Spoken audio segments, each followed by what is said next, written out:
తెల్లవారింది అనడానికి గుర్తులు చెబుతున్నారు మూడవ గోపికకు కూడా.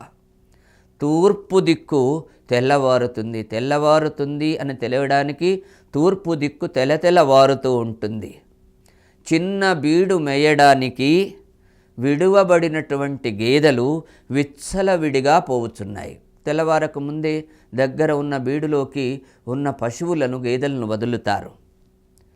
మిగిలిన గోపికలందరూ కూడా వ్రతస్థలానికి బయలుదేరుతూ ఉంటే వారిని ఆపి నిన్ను పిలవడానికి నీ వాకిట్లోకి వచ్చి నిలబడి ఉన్నాం.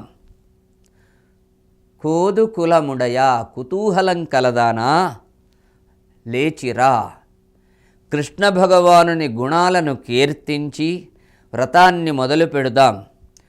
మన వ్రత సాధనం ఏదైతే ఉందో దాన్ని పొందుదాం. వ్రత సాధనం ఏది? పరై